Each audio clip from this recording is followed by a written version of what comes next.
Good day, everyone. Good day, Sir Jonathan Carbadilla. We are here today to present to you the outline proposal of our research paper. So, first, I will introduce myself. I am Fosea Chris Palencia Padrigosa, together with my research group mates, Mr. Henry Maranan, Ms. Diane Christy Handayan, Ms. Hart Hurumay, Mr. Clint Hanoplo, and Mr. Christopher Dave Padillos. So our research title is all about the perspective of the freshman BS architecture student at the University of Mindanao about online learning amidst the COVID-19 pandemic. So without further ado, I will discuss the introduction of our research paper. In January of 2020, the World Health Organization announced the breakout of the novel coronavirus infection. To mitigate the spread of the said virus, governments have implemented restrictions and drastic changes to nearly all sectors, including education. The COVID-19 pandemic has caused countries to adopt different instructional delivery to continue the education of their learners. One of those alternative modes of delivery is online education. Online learning is a feasible education medium that schools and teachers utilize to reach out to the students during a pandemic and limit educational disruption. For almost 2 years, schools have continued online education as a means of education delivery to their learners. And within that period, many ideas were raised concerning the efficacy, advantages, or disadvantages of this type of education. Gathering feedback is essential in making adjustments to a system. Many pieces of research about people's perception of online learning are being conducted to collect their feedback and hopefully improve the education of the students. In Indonesia, a study was conducted to evaluate students' perspectives of distance learning as compared to classroom learning. A total of 301 undergraduate, first, second, and third-year dental students participated in the study. It was revealed that 44.2%, or almost half of the respondents, preferred distance learning. This result was lower than other studies that compared online and traditional teaching methods, which reported a higher preference for e-learning than traditional classroom education. Despite the difference in result, it can be assumed that students of schools in other countries prefer online learning method.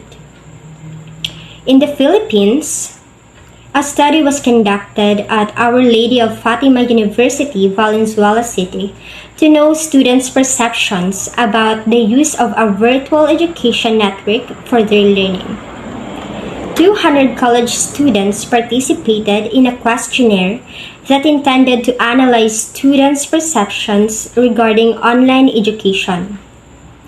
Findings from the research supported the previous studies on the impact of virtual learning environments on the perception of students on the usefulness of this type of instructional delivery. Furthermore, it was revealed that participants of the study were in favor of having a virtual learning environment. In the local setting, there is little research we can find relating to this subject. That is why this research aims to explore the students' perspectives about online learning amidst the COVID-19 pandemic. The researchers chose freshman BS architecture students from the University of Mindanao as the respondents in the interview questionnaires that would be conducted to know about their perspectives on the topic. The researchers believe that delving into a logic behind this mix and match method can reveal a lot about the students' online experiences and perspectives. They also believe that it is essential to gather students' perspectives about online learning, as it helps point out some advantages and disadvantages to this type of learning modality. Therefore, the findings of this study should assist students in adjusting themselves and managing their time and flexibility in online learning. The main reason for conducting this research study is to determine the perspectives of the freshman BS architecture students at the University of Mindanao about online learning amidst COVID-19 pandemic. Since the start of the COVID-19 pandemic, schools worldwide have been adopting different kinds of instructional delivery to cope with the new normal and reduce the risks to the safety of the institutions, the staff, and their learners. In the Philippines, the Department of Education also implemented the continuation of classes by utilizing distance learning such as modular distance learning and online distance learning. For almost 2 years and counting, the students of the Philippines education system have been subjected to these kinds of learning. There are various researches and studies that were made to assess the perspectives of students about online learning in the country. There are also various researches that provide a quantitative analysis of online education, such as surveys about the efficacy of online learning according to students, teachers, normal citizens, and other respondents. However, there were only a few studies that tried to have a closer look at each individual's experiences, insights, and thought about online education. Locally, our research intends to contribute to the current gap of knowledge about this subject and to have an in-depth analysis of the students' perspectives on online education. More particularly, this study intends to seek and understand the thoughts of the freshman BS architecture students of the University of Mindanao about the online type of instruction. So, in this section, present the synthesis of relevant literature and related studies, providing an insight into the latest studies related to the topic on which previous research is on. Education amidst COVID-19 pandemic. According to FAM and Nyogen 2020, Simbulan 2020, this pandemic has wreaked havoc on educational system worldwide, affecting nearly 1 billion students. It has compelled the government to postpone national exams and schools to close temporarily and face-to-face education and rigidly enforce physical separation. These events have fueled higher education's digital transition and tested its capacity to adapt quickly and effectively. Schools adopt appropriate technology, developed learner and staff resources, built system and infrastructures, implemented new teaching protocols, and a revised curriculum. However, for some schools, the change was straightforward, but for others, particularly those from impoverished countries with insufficient infrastructures, it was difficult. According to Usher and Barak 2020, Wang 2019, as the globe continues to combat the virus' violent spread, schools and other learning spaces have been forced to transition to complete online learning. A learning environment that leverages the internet and other technical devices and resources for synchronous and asynchronous instructional delivery and administration of academic programs is referred to as online learning.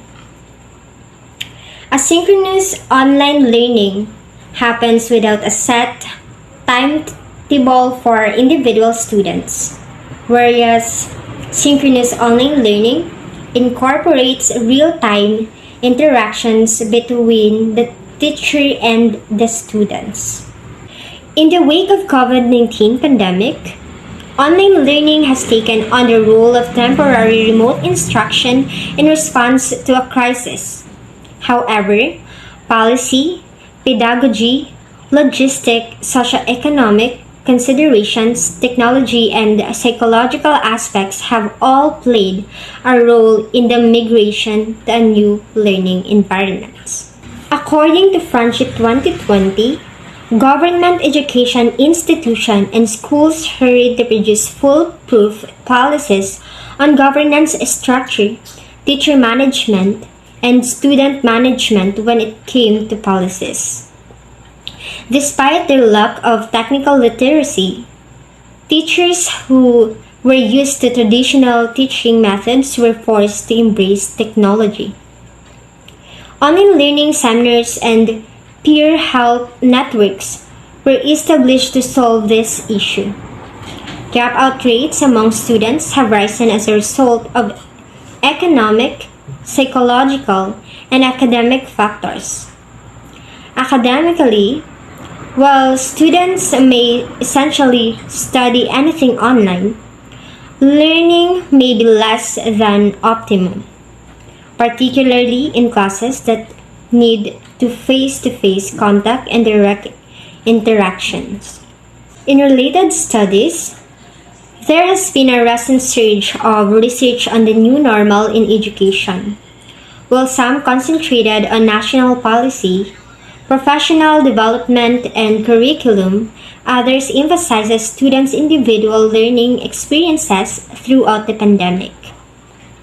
Isolation, economic health effects, and uncertainties all impacted students' behavioral and emotional functioning, particularly attention and externalizing problems, according to Copeland et al.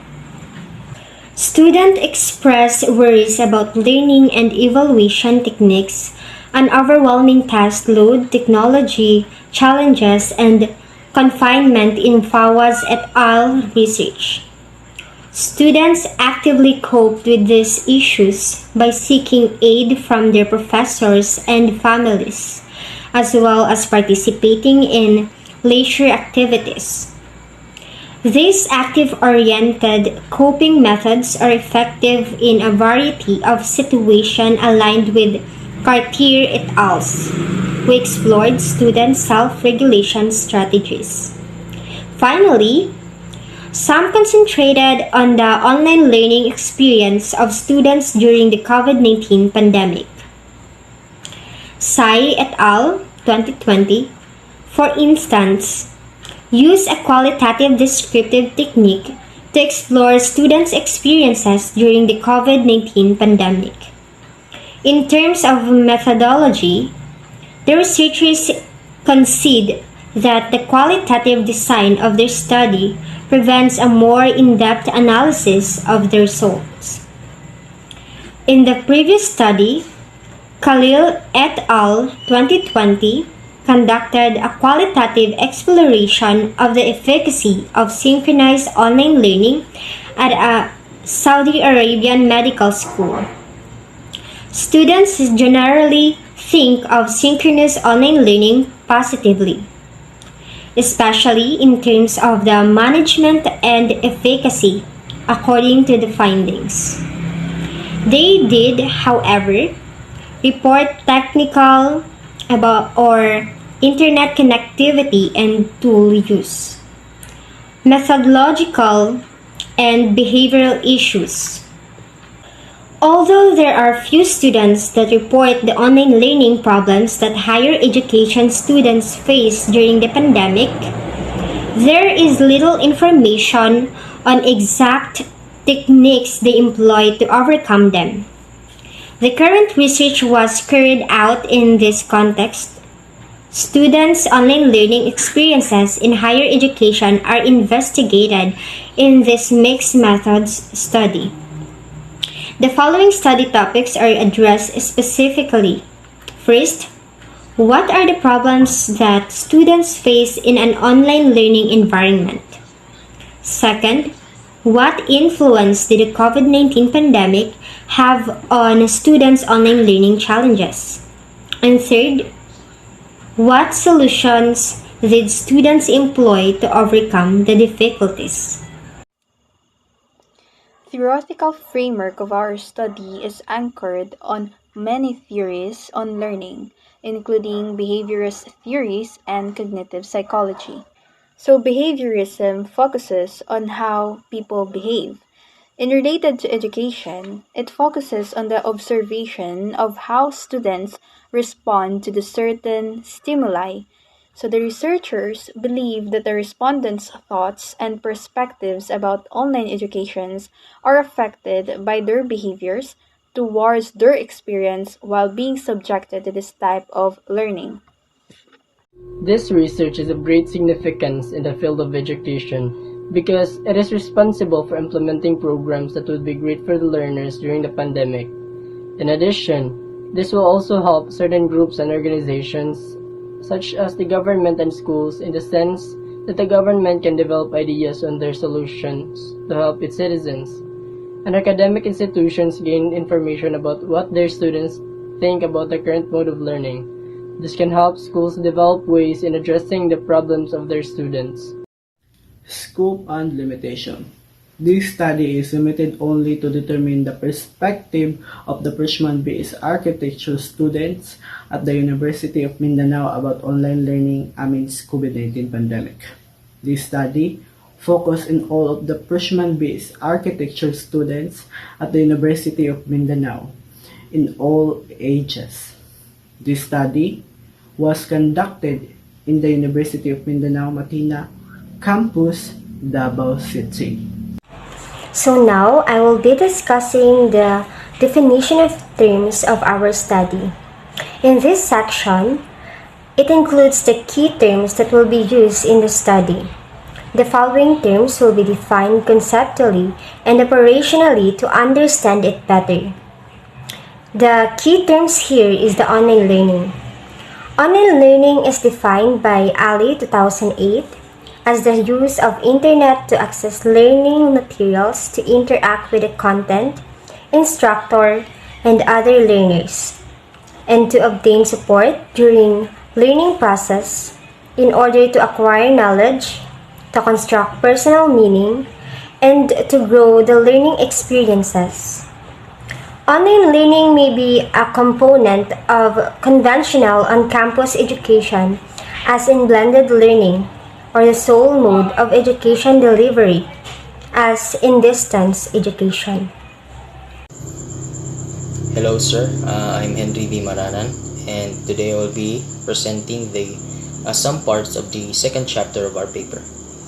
So, the chapter 2 contains the methods that will be used by the researchers in the study. This includes the research design, research subjects, research instruments, data gathering procedure, as well as the treatment of the data. So proceeding to research design, this research will be focused on the perspectives of BS architecture students at the University of Mindanao about their thoughts about online education. In determining the answers of the research informants, an in-depth interview will be conducted by the researchers. Also, this research will employ a qualitative approach to discover their reasons for their opinions regarding the online type of learning, its efficacy, and their experiences with this type of education. Furthermore, this study is anchored on the interpretative phenomenology. The interpretative phenomenology analysis, or also referred to as IPA, is an approach to psychological qualitative research with a demographic focus, which means that it aims to offer insights into how a given person in a given context makes sense of a given phenomenon. For our research participants, we will select a few freshman students from the Bachelor of Science in Architecture at the University of Mindanao using the purposive sampling method. It is a type of a non-probability sample that produces a sample that can be logically accepted to be representative of the population, which is said by Lavrakas in 2008. The researchers will purposely choose at least a number of people to be interviewed to gather more information to explore and identify the perspectives of the freshman BS architecture students at the University of Mindanao about online learning amidst the COVID-19 pandemic as the subject of this study. Because of the nature of the data that we want to gather, produce, and communicate, we will approach our participants individually, telling them our fine points and asking for their participation. We will also ensure compliance with consent that is one of the qualitative studies requirements. Hello everyone, once again I am Heart Rumai and I will discuss to you the research local of our study. So the University of Mindanao Matina branch is the largest campus that offers range of administrative courses including the College of Fine Arts and Architecture where a lot of students in that certain area are actually choosing architecture as their course. So we thought it could be fitting to have our research place in that certain area. Research instrument. The method in the process of gathering data in this study rests on the prepared interview questionnaire, which is a valuable method of collecting a wide range of information from a large number of individuals, often referred to as respondents, Rona and Rani, 2012. Furthermore, the researchers will construct a central and subsequence in order to be able to formulate the interview script with interactive questions. It was then checked and validators' opinions or recommendations were taken into account in order to develop the questionnaire further. So I will be discussing the data gathering. Methodically, the compilation of information from the study participants' experience will focus on in-depth interview and a review of records. For this in-depth interview, we have exerted enough time to create a reasonable guide question. The researchers will be following a process of steps to use as a guide in which this research will go through to carry out the whole study. The following are the steps involved in data gathering procedures. First, asking permission to conduct the interview. Second, conducting an interview. And third is transcribing and analyzing data. In asking permission to conduct the interview, a letter of permission will be written and presented by the researchers to the College of Architecture and Fine Arts Education Dean with regards to verification of the interview questions together with the permission to interview the chosen participants with the use of a research instrument. In conducting an interview, the researchers will proceed to interview chosen participants to gather information after getting approval of the said interview protocol. In transcribing and analyzing data, after interviewing the participants, the researchers will then begin to analyze, interpret, and transcribe the data that they were able to gather from the participants to formulate the finalization and form of a conclusion.